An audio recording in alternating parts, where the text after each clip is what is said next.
All right, ready?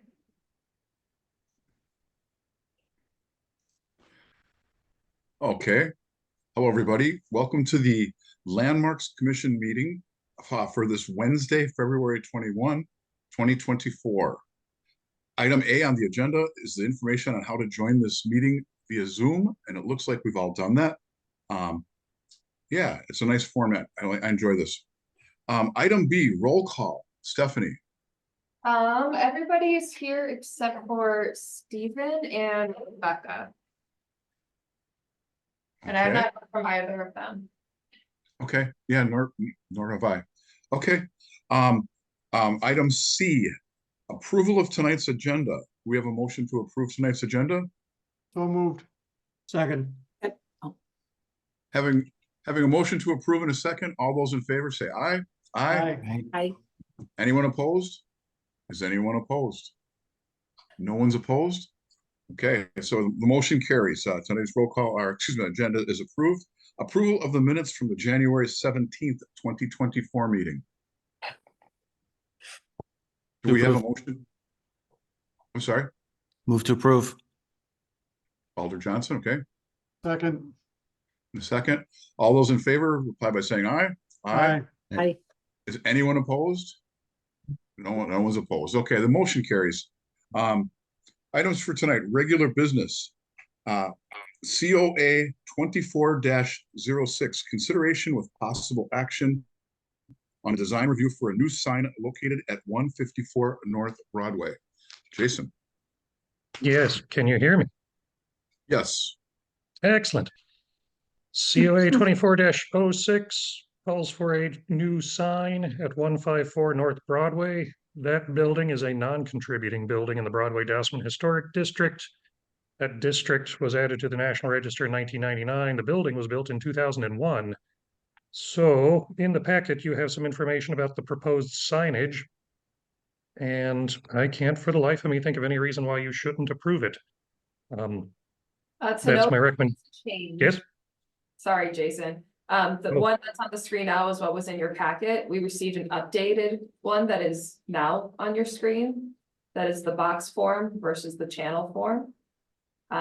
So that's the only update, but recommendation stands. Go ahead, Jason.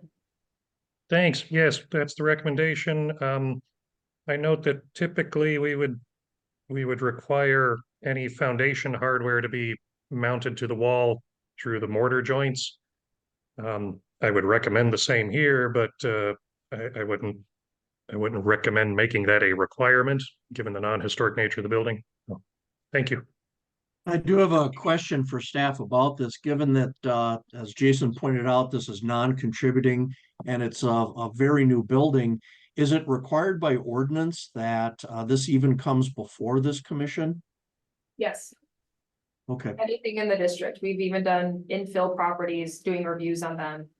All of them to make sure it's complementary to the district. Understood. In that case, I'm going to make a motion to approve. Second. Having a motion to approve in a second, all those in favor reply by saying aye. Aye. Aye. Is there anyone opposed? Any opposition? Is there anyone opposed? Seeing that no one is opposed, the motion carries to approve. Item number 2, E2, COA 24-10, consideration with possible action on a design review for window replacement located at 402 Dousman Street. Jason. 402 Dousman, built circa 1906. It's in the Broadway-Dousman Historic District, which became a quote historic district in 1999. This COA proposes two major components, if you will, and I'd like to break them up as such. The first is replacing the windows in the second and third stories, not only on the front or primary facade, but also on a side and rear. And I apologize, I don't really know the details exactly where on the side and rear, but that's okay. The proposed replacement windows are 1/1 sash types with an ebony clad exterior. Those appear to be great, with the minor wrinkle that the visual light transmittance value is less than what SHPO requires. But again, there SHPO is kind of said that that's most important when you talk about storefront windows, like in the first story. So skipping down a bit, I'm recommending that you approve the second and third story windows, unless, of course, you really want to get into the nitty gritty of that VLT value. The second component of this is the storefront windows, first story, primary or front facade. And here, just a little bit of review. The Secretary of the Interior standards talk about the importance of maintaining historic materials. That's in number 2 of those standards. Then you want to maintain distinctive features, finishes, construction techniques in number 5. Number 6 talks about repairing rather than replace. And number 9, any exterior alterations would not destroy historic materials that characterize property. That's Secretary of the Interior standards. And a little more review. CHIPO says that replacement glass has to be clear, non-reflective with that visual light transmittance value of 72 or 0.72 or higher.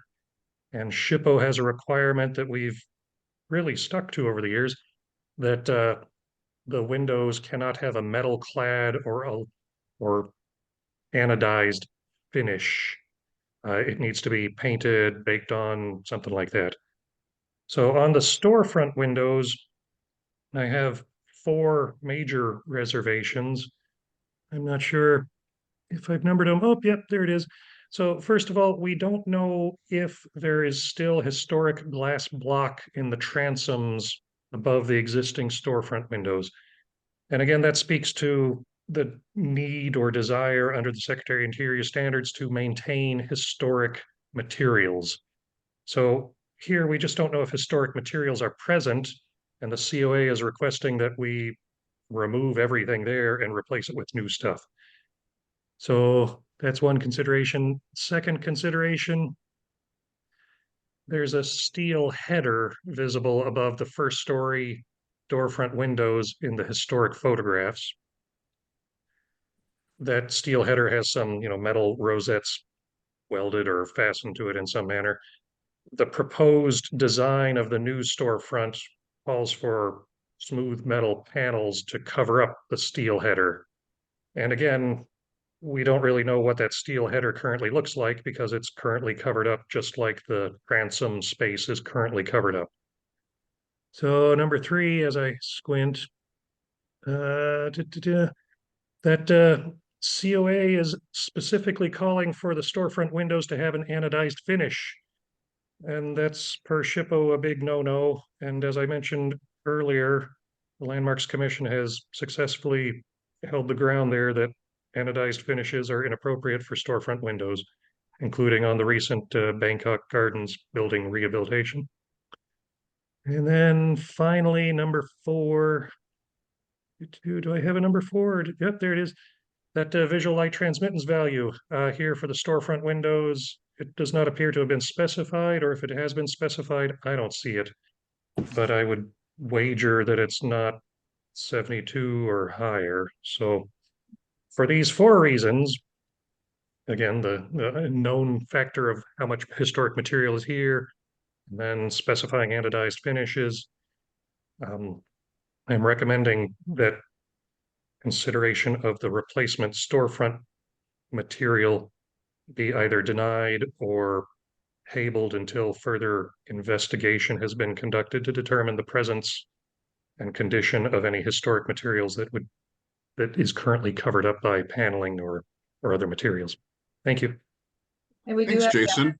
applicants Hey, here. Stephanie, I have a quick question. Do we have anybody present from representing that location? Yes, we have both of the applicants here.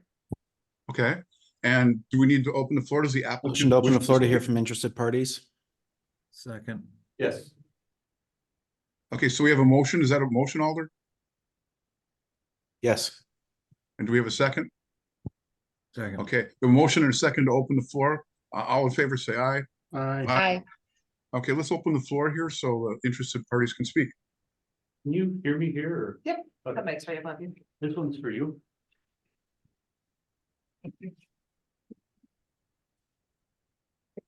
So we can, I guess, start with the transom windows. You can see that there's a stack of images in there, towards the top. Mhm. The interior of the building, for the transom windows and the steel beam is completely removed. As you can see all in those pictures, and there's nothing there except for just the wood, literally just the thin wood that's the same as on the exterior. All the way through. And I'm nodding, I'm concurring that that's what I'm seeing. I know you guys can't see me nod, but that's what I'm doing. So I'm not sure if the committee requires any further investigation on that. I'm not sure what else we can do to confirm that one. Question for you, is this then establishing that any historic material is gone, particularly the glass blocks? Correct, it has all been previously removed at some point.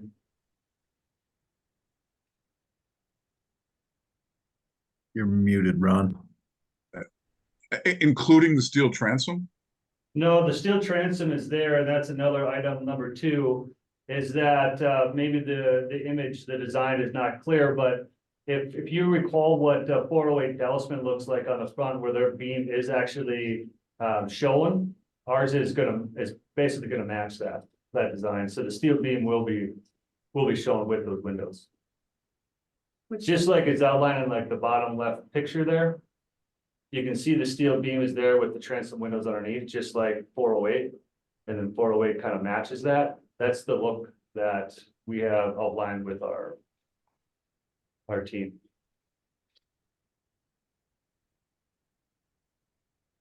So it does look like there are those little designs on the steel beam, so those will still be showing. We could take a step back, sir, if you could introduce yourself so we know who is speaking.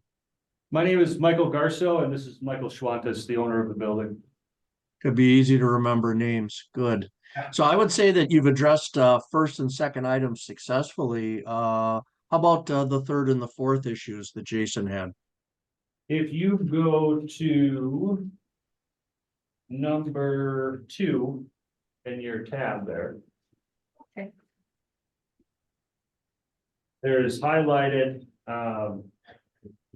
exactly what the material is. It is not anodized. It is PVDF. Do you know what that is, Jason? No, I would, Polymer finish. Yeah, it calls it a paint. paint is good. Paint is good. Yeah, it's a Sherwin-Williams coating. Sorry, go ahead. It's a PVDF, it's a Sherwin-Williams coating, it's a paint. Oh, okay. And then directly underneath that, this whole section is about the storefront. You'll see the visual light transmittance value is 72% for the storefront. And again, Jason, that's what we're looking for? That is what we're looking for. The plans provided to me before this meeting specifically called for anodized finish and smooth face metal panels to be covering up the steel beam. So That's, I had read too in the description, the anodized metal. Perhaps but advised. what I'm hearing here is that that information is changing, so I would be in favor of what I'm hearing, provided you specify what we're hearing is going to be what you approve. And Jason, it would be plausible for us to simply make a motion and if we wanted to, right, if that was the will of the commission, but just make it contingent on you verifying that information, right? You can have that. I'll scan it all. That's fine by me. If you approve the COA, noting that I forget your fancy letters, that PV blah blah painted finish and visual light transmittance of 72 or higher, and that the steel transom header beam would be left exposed and not covered, then these are easy enough to go check. So am I hearing resubmittal that we would be happy with a staff review of? Like, is that an appropriate motion? We've done that in the past and I would be entirely satisfied with doing exactly that, Stephen. And Jason, I concur. Jason, you didn't address the covering up of the brick at the base of the windows at all. Did you have an opinion on that? Do we think that that brick below the windows is not original? I'm not, Rolling through some pictures. Stephanie, do you have the photograph, the historic photograph slide handy?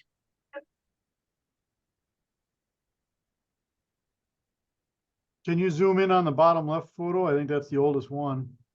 it is, yeah.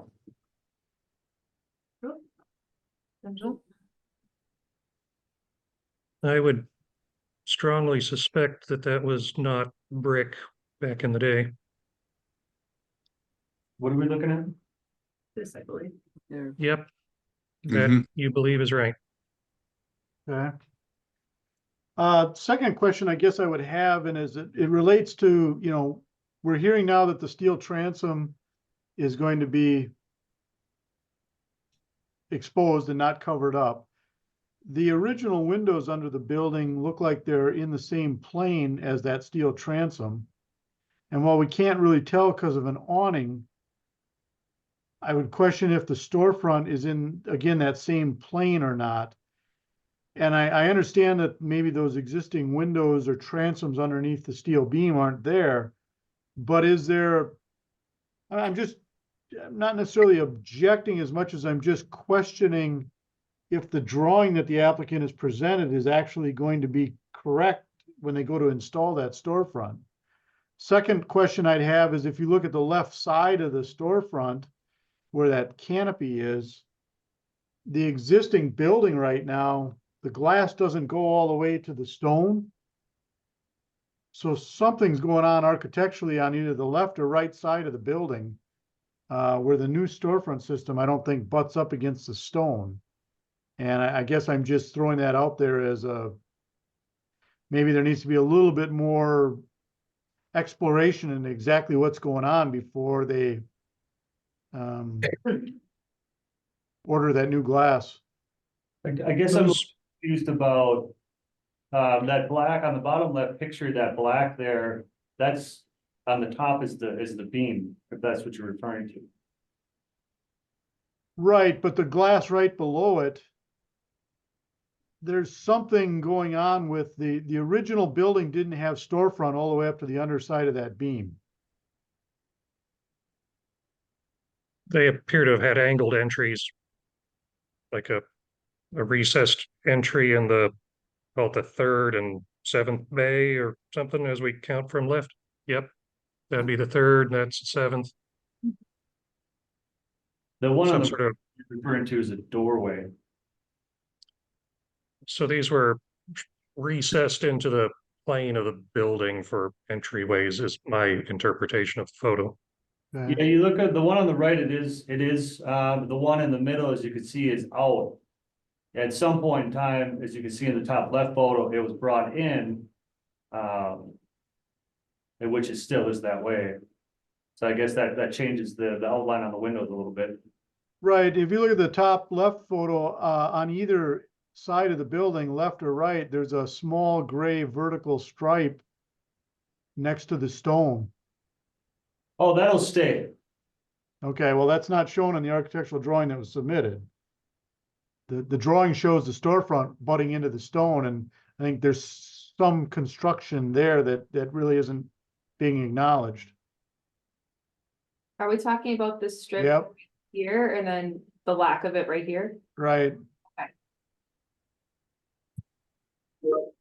So I guess I'm confused about what the question is. Well, how do you intend on addressing that? I'm not understanding what the concern is on this one, where. You understand? The stone's gonna stay? Yeah, the stone is gonna stay there. No, I think it's this yeah. little strip here that they're asking about. Like the window is intended to cover. all Okay, the- so something that they did, if you're looking at that top left photo, for example. the previous owner at some point, even the second floor windows, they framed in the windows. And that includes the first floor. They just tried to, it seems that they tried to be as cheap as possible and they made everything smaller. So that top left photo, I think it's safe to assume that it is not original.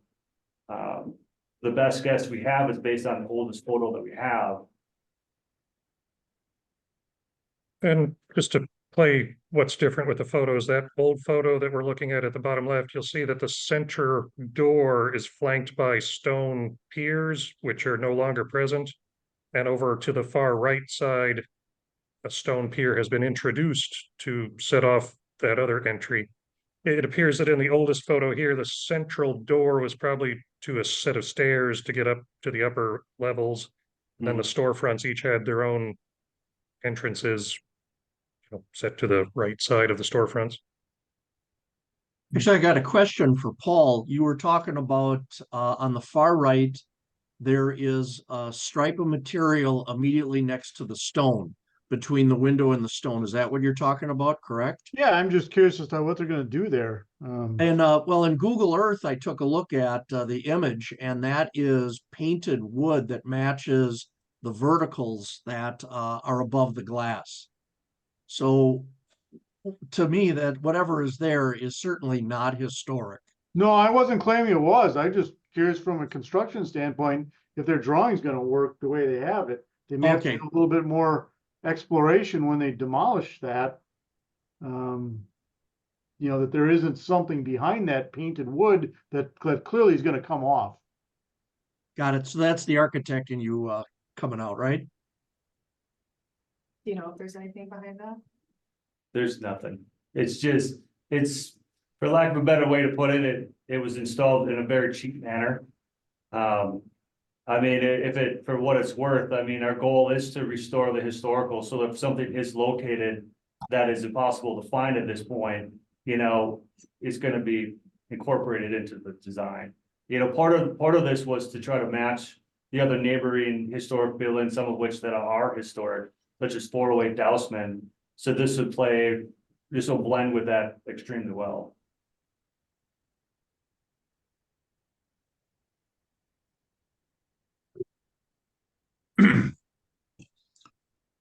Anyone else?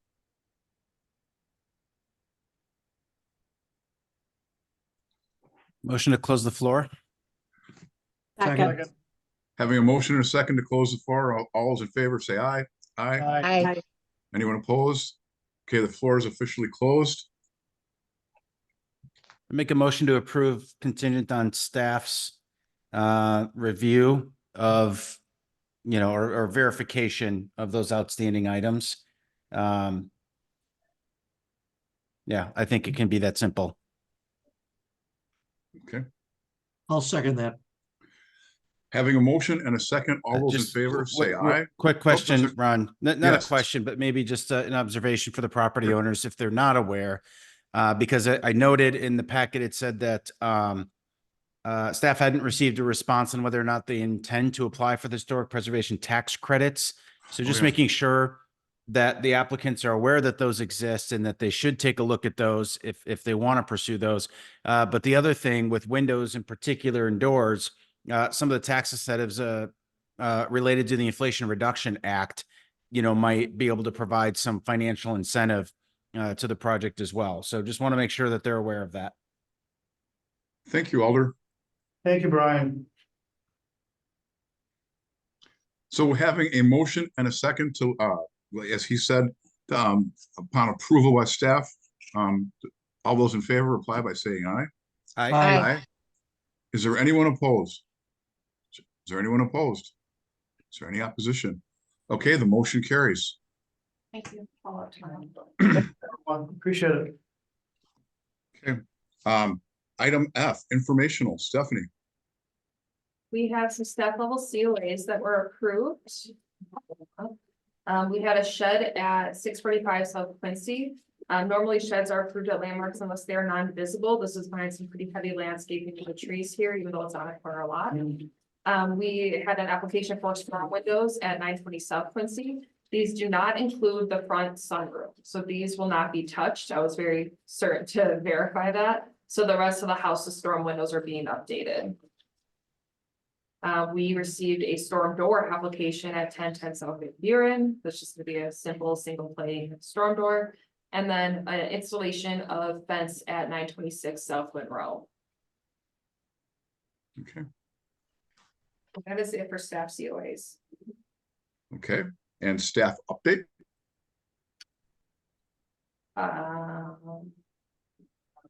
I don't think we have anything.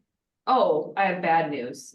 We were not selected for funding for the next cycle of CLG subgrants. They Oh. give priority to survey updates, and we just received, what, 4 cycles worth of funding for survey updates, so we're really grateful for that opportunity. I think for the next one, you know, we're still gonna move forward with looking at some district designations and maybe just doing some more local educational pushes for the next year while we don't have subgrant funding. But we'll keep reapplying every year. It doesn't really deter us. We're pretty hardy, so. Thank you for applying. Yeah. Okay, well, thank you for that, Stephanie. I just want to thank everybody for your wonderful insights tonight and for your very, very good questions. This is a very nice meeting. Thank you, guys. The date of our next meeting will be March 20th, 2024. Do we have any motions to adjourn? So moved. Second, Second. Okay, all those in favor reply by saying aye. Aye. Aye. Anyone opposed to that? Okay, the motion carries. Good night, all. Thank you.